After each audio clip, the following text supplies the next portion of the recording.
de cima, né? Nossos cumprimentos aos internautas, aos telespectadores, e eu digo internauta porque nós transmitimos em todas as mídias, né, em várias mídias, após uma semana de o ar na TV aberta. Então, nossos cumprimentos, o nosso amigo cumprimente nossos telespectadores. Não tem boa noite nem bom dia, porque o programa passa em vários horários, né? Então, nossas saudações aos internautas e aos telespectadores da TV Montenegro. É um prazer estar aqui para debater. Grande satisfação participar desse programa do Florencio, né? E trazer alguma coisa que possa ajudá-los. Perfeito. Então, entrando no ar, a maçonaria e a humanidade. Às vezes eu faço um repeteco rapidinho assim para os nossos telespectadores, alguns perderam os primeiros episódios, por exemplo. A finalidade desse programa é esclarecer um pouco sobre a maçonaria, para tirar um pouco aquela sensação que muitos têm de que a maçonaria é do mal, é satânica, até porque existe muita fake news, né, como se diz, nas redes sociais. Inclusive existem sites em que as pessoas se dizem maçons e estão aplicando golpe. Então é muito importante, por essa razão, é o motivo da gente trazer no ar esse programa. Hoje nós vamos conversar um pouco, mas antes eu gostaria, para que vocês já fiquem mais ou menos atentos, né? Eu gostaria de resumir assim, resumidamente, né? Vamos pegar aqui de dois e deixar para o França, depois o livro também dá a opinião dele, mas resumidamente, bem resumidamente assim, a maçonaria é uma instituição essencialmente, agora que continua, é uma instituição para o pessoal saber o que é a maçonaria resumida. Certo. Essa frase consta dos nossos regramentos, estatuto, constituição da maçonaria. Ela tem origem lá na Inglaterra, e essa citação que o irmão fez é essencialmente iniciática, filosófica, filantrópica, evolucionista. Esses características, esses adjetivos da maçonaria, eles estão incrustados, como eu disse, na Constituição, nos landmarks. É uma coisa que é difícil a gente falar, né, assim, é um assunto que de certa forma é mais discreto. Mas a maçonaria, ela tem essas características, e é uma sociedade que reúne homens livres, né, que vêm do meio social, das sociedades, né, e integram a gente diria, num lugar onde a gente chama de loja. E ali eles tratam de todos os assuntos imagináveis e possíveis. Tá? Não há dogmas, não há religião, não há partidos políticos, e é essencialmente, então, iniciática e filosófica. Perfeito. Vamos ao Ivo nos diz. Para desmistificar um pouco, e aquilo tanto quanto se pode. Você pode falar um pouco mais alto?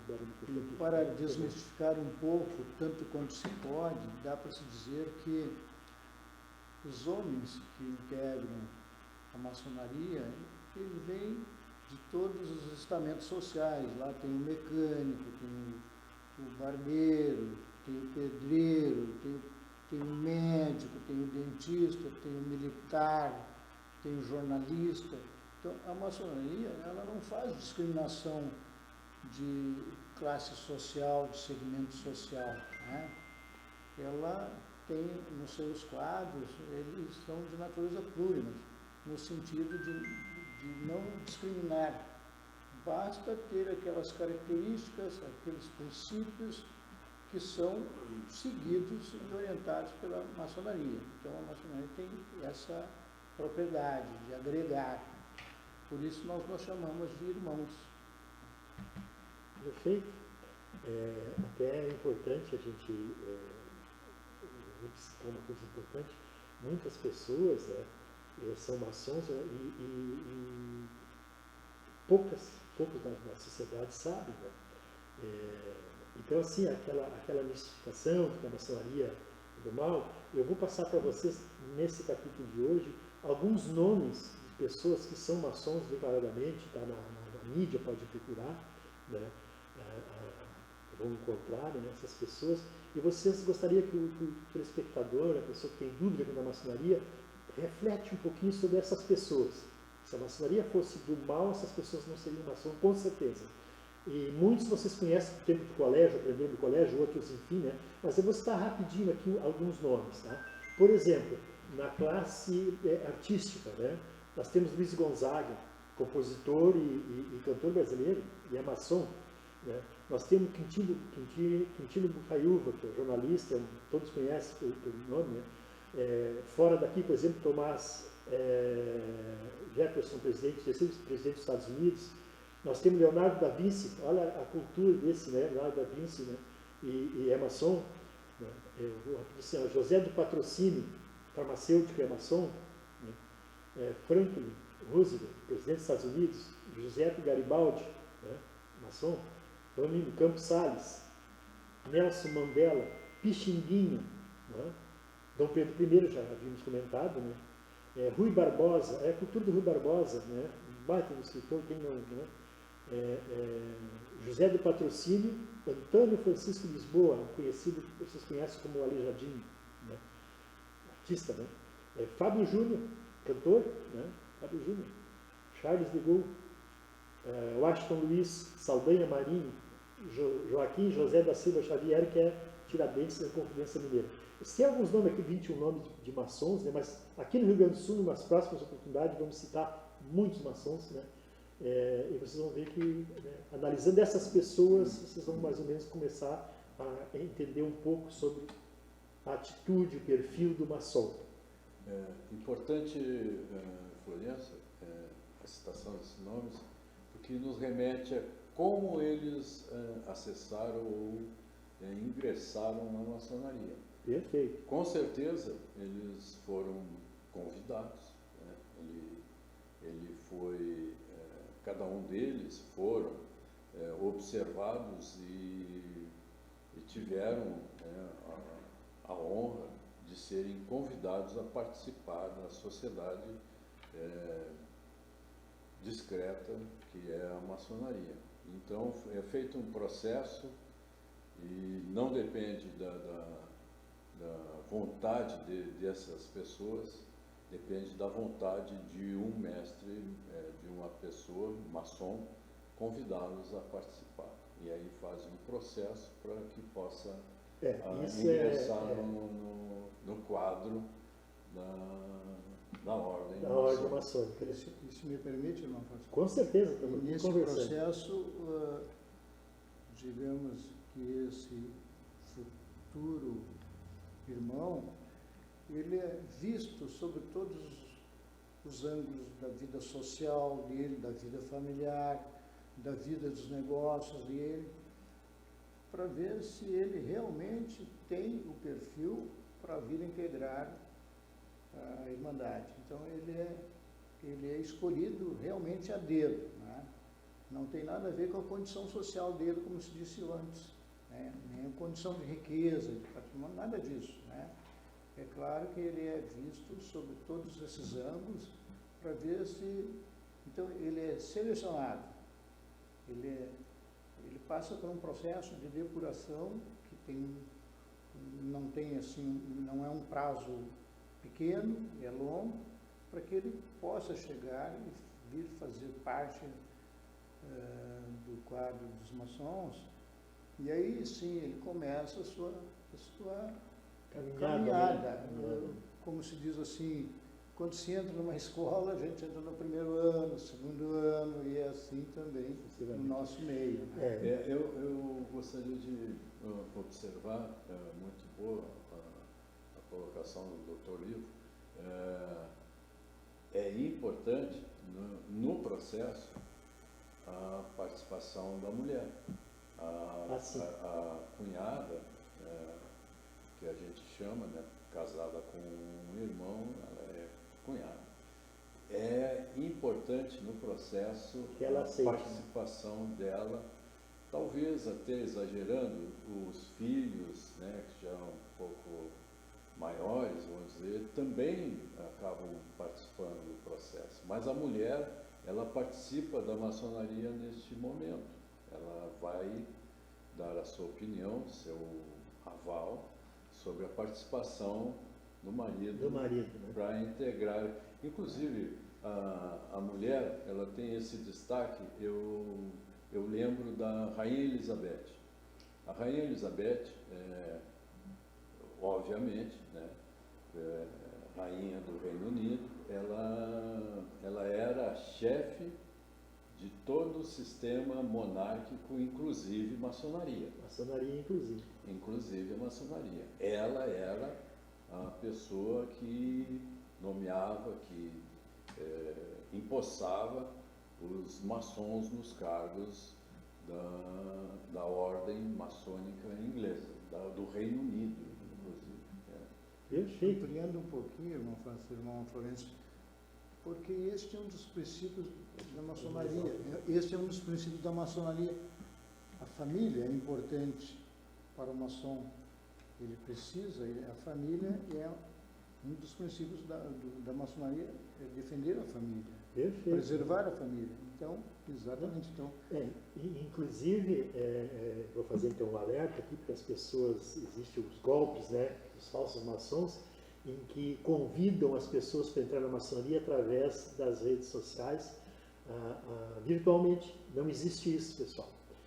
Já viram aqui pelos colegas da bancada, de que para entrar na maçonaria precisa ser convidado pelo maçom, pelo mestre maçom. Mesmo convidado pelo mestre maçom, ele vai passar por eles, vamos dizer assim, tipo sindicância, vão analisar a vida dele para ver se realmente ele corresponde. Então, assim, a admissão na maçonaria é restrita a pessoas adultas, sem limites de raça, sem limitações quanto à raça, credo, nacionalidade, desde que goze de reputação ilibada e que sejam homens íntegros. Então, veja bem, o que se faz, como disse aqui o Ivo, né, às vezes até demora, ele é convidado, é apresentado numa loja maçônica, porque um maçom convidou, ele tem interesse, e às vezes leva 1 mês, 2, 3 para ser aceito, né? Porque às vezes o cara completa a ficha dele, mas ele morou no outro estado, não morou só aqui. Então, assim, vai se levantar a vida pregressa desse cidadão que quer ser maçom, para ver se ele corresponde, se ele tem perfil, né? Claro que vocês vão encontrar, e quem está nos escutando no momento, nos vendo, vão encontrar maus maçons, como tem maus profissionais em qualquer área, como tem maus em qualquer, né? Mas é muito mais difícil encontrar um mau maçom. Primeiro porque ele é selecionado. Pode acontecer? Pode, somos humanos. Mas ele é selecionado, né? E ele, dentro da própria maçonaria, a tendência é evoluir como ser humano. Essa é uma das finalidades da maçonaria. Evoluir como ser humano. Eu queria complementar. À vontade. Eu não fiz um esclarecimento total sobre a participação feminina. A mulher, como eu referi, a Rainha Elizabeth, ela era chefe do sistema monárquico do Reino Unido e, por conseguinte, ela era chefe da maçonaria. Mas ela nunca foi maçom e desde que a maçonaria foi criada, teve origem, a mulher nunca foi recebida como um maçom. E até hoje permanece assim esta regra, né, em todas as organizações maçônicas que existem no mundo, por todo o mundo. A mulher apenas ela participa de outras formas, há atividades paramaçônicas e além de apoiar o marido ou os filhos e etc., seus pais, nessa atividade isso maçônica. até é importante, assim, isso não é, o pessoal vai entender bem, não é menosprezar a mulher, pelo contrário. Veja que, assim, eu diria assim, metade do mundo é mulher, a outra metade são filhos dela, ou seja, nós mesmo, homens, viemos de uma mulher. Então, a mulher, ela tem esse poder divino dado a ela, né, para gerar uma nova vida, né? Então, nosso respeito muito grande pela mulher, né? Ela, não há nem aquela necessidade de ela tentar se desenvolver dentro de uma loja maçônica, por isso, uma convidada, porque ela já é divina por natureza, né? Nós, homens, viemos de uma mulher, tá? Então, como eu disse, metade do mundo é mulher, outra metade são filhos das mulheres. Pronto, essa é só para não ficar aquela coisa de que estão discriminando a mulher, pelo contrário, né? E ela participa bem junto com o marido, com o namorado, com o noivo, enfim, e se ela tiver objeção muito firme, dificilmente ele vai ser aceito, porque ele vai ter problema. E o que a gente não quer é problema com as pessoas. Justamente isso, quer que elas evoluem, quer justamente, né, a harmonia dentro das próprias sociedades, né? Bem, nós vamos dando continuidade aqui. Vamos falar um pouco. Pode, fica à vontade. Aqui nós estamos à vontade. Nós não avançamos muito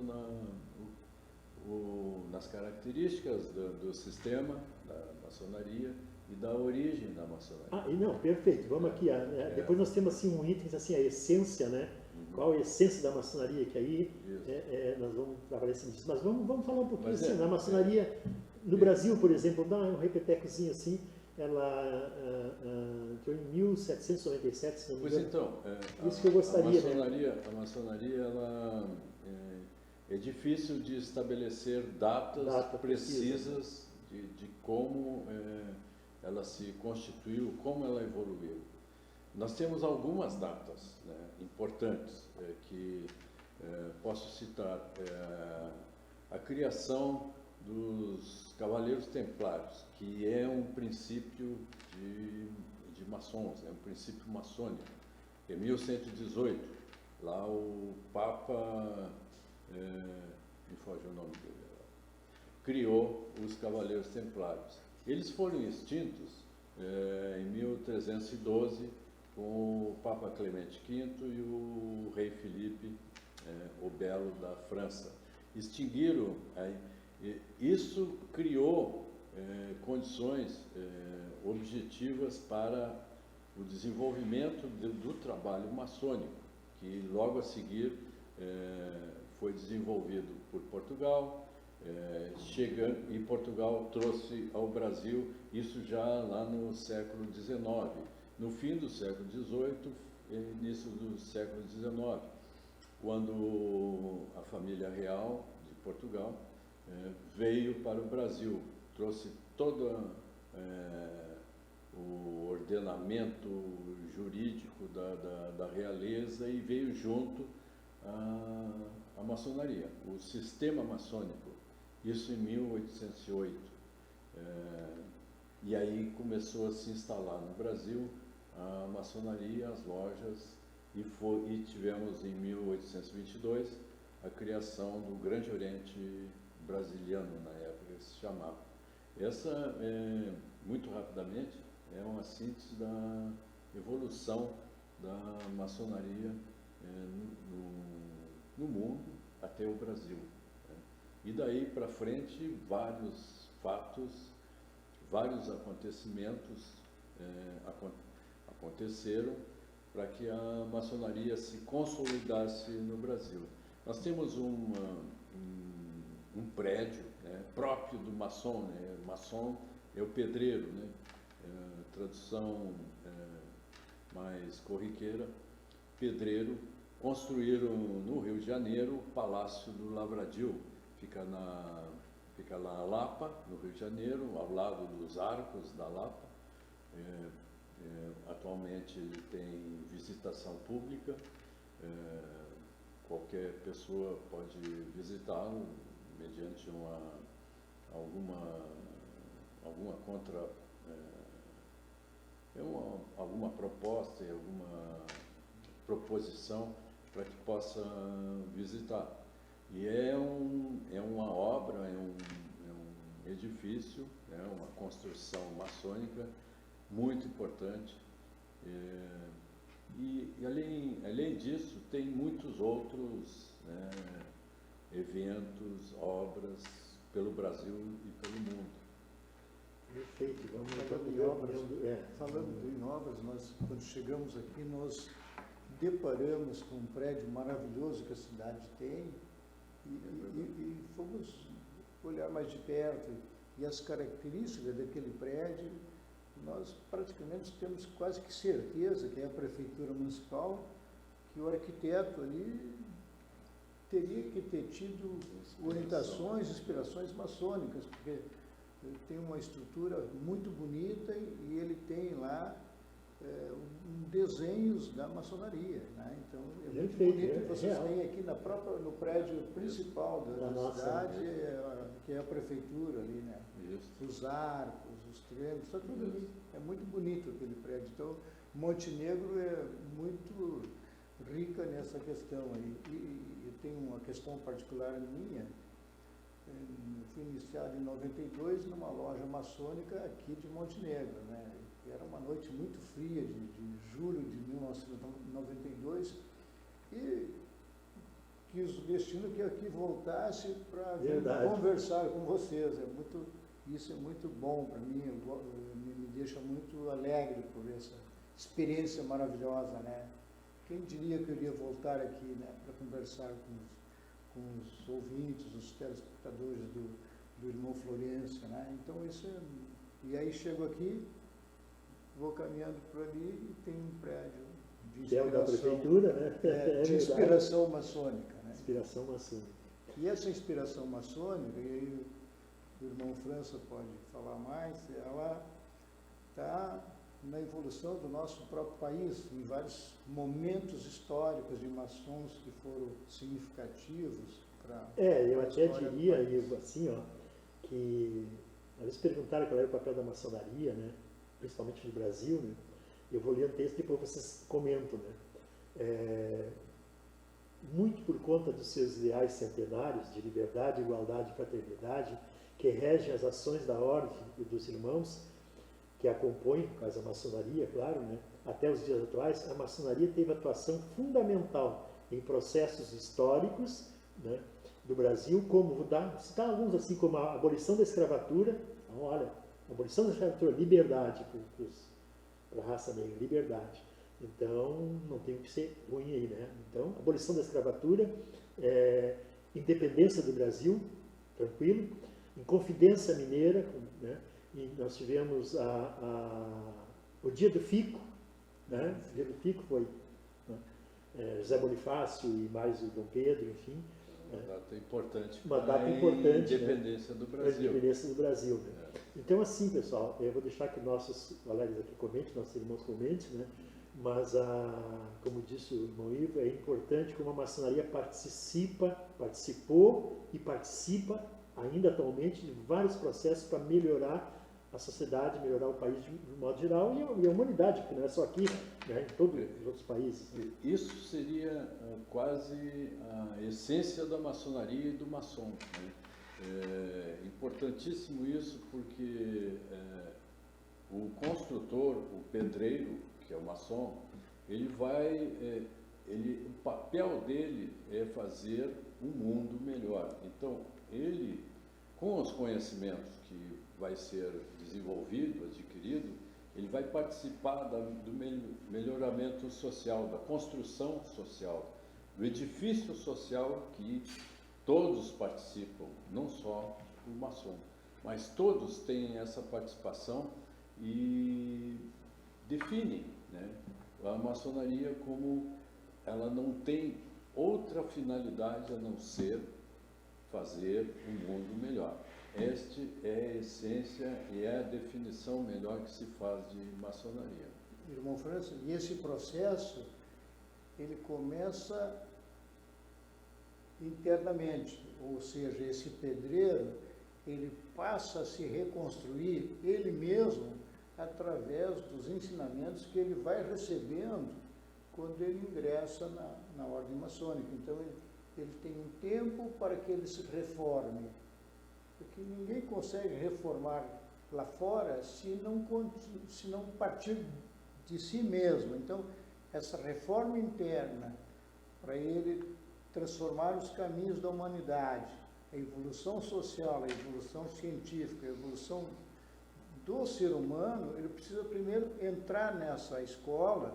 Aí a maçonaria é uma escola, ele aprende a se reformar. Então ele vem, faz o processo, e aí sim ele começa paulatinamente a contribuir para que essa reforma social das pessoas, da sociedade, do mundo, comece a acontecer, mas começa a partir dele. Então, na essência da maçonaria, ela tem esses efeitos externos, mas primeiro ela burila o ser humano, burila esse homem para que ele chegue lá. Então, ela faz todo um trabalho, ele é reciclado aqui dentro, para depois ele ter condições de ele cumprir esse papel do irmão França. Eu acho que era importante a colocação do Dr. Ivo, é excelente. Acho que era importante dizer apenas que aqui no sistema maçônico não há escola de profissão, é uma escola de aperfeiçoamento moral. O profissional que aqui ingressa, ele vai ter uma escola de aperfeiçoamento moral e intelectual. Ele melhora as suas condições para que a sua profissão se desenvolva melhor. Até vou aproveitar, né, completando, ajudando nesse sentido, né, como essência da maçonaria, a essência é tentar fazer justiça da melhor forma possível, porque a justiça é a coisa mais difícil, né, de se fazer. Mas também equilibrar e enaltecer as relações humanas. Trabalho, né, por meio do qual os homens se dignificam e se tornam independentes, inclusive até economicamente. Depois eu cito o porquê. Em outras palavras, a maçonaria trabalha para o melhoramento intelectual, moral e social da humanidade. Dizem que muitos maçons é rico, né? Não, né? Nem fica rico, não é por aí. Mas ele se posicionar e ter vamos dizer assim, um bom emprego, ele trabalhar bem ou por conta própria e bem, em função até dele se aprimorar como ser humano. Não é? O processo faz isso. O processo de transformação dele, esse é um processo automático.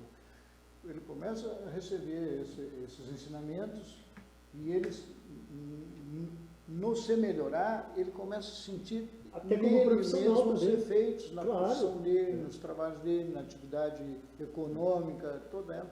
Ele começa a sentir nele mesmo os efeitos do que a maçonaria o transforma. É automático. É automático. Importante também, diz muito, irmão ajuda irmão, por isso. Não, claro que irmão ajuda irmão. De uma família também, a maçonaria é uma família. Agora, a maçonaria ajuda pessoas que precisam. É muito importante, né? Tanto no lado pessoal, no lado espiritual, inclusive, quer dizer, a maçonaria está aí para ajudar. Né? Para ajudar mesmo. Então, por isso tem a parte fraterna, né? Fraternidade. Nesse aspecto, a organização que é feita numa loja, por exemplo, ela tem fins não lucrativos, ela faz filantropia, não é o objetivo da loja, mas é acessório para caracterizar exatamente as condições de fazer a construção do edifício social ser melhor a cada momento. É um produto. A filantropia passa a ser o produto dessa transformação. É o produto. Não, com certeza, né? Então, assim, se analisarem, a gente se pega sempre naqueles 3 pilares, na liberdade, né? E comentamos já numa outra oportunidade o que é liberdade, né? Liberdade não é fazer tudo o que se quer. Né? Liberdade termina quando começa a liberdade de outro. E a maçonaria, a gente aprende muito bem a ter esse autocontrole, de se policiar, e saber que a nossa liberdade vai até o limite do outro. Nós respeitamos a liberdade dos outros, inclusive liberdade de pensamento, de opinião. Né? O maçom respeita a liberdade, né? Respeita a opinião. Não impõe nada a ninguém, a não ser orienta se ele achar que deve. E a pessoa aceita se quiser a orientação. Isso é importante, né? Essa definição que o Florencio colocou é exatamente a maçonaria adogmática. Perfeito. Estamos terminando o nosso horário. Até mais, eu agradeço a presença dos telespectadores da rede, nos escutando, nos vendo, e dos internautas. Até o próximo episódio, se Deus quiser. Até mais. Até mais.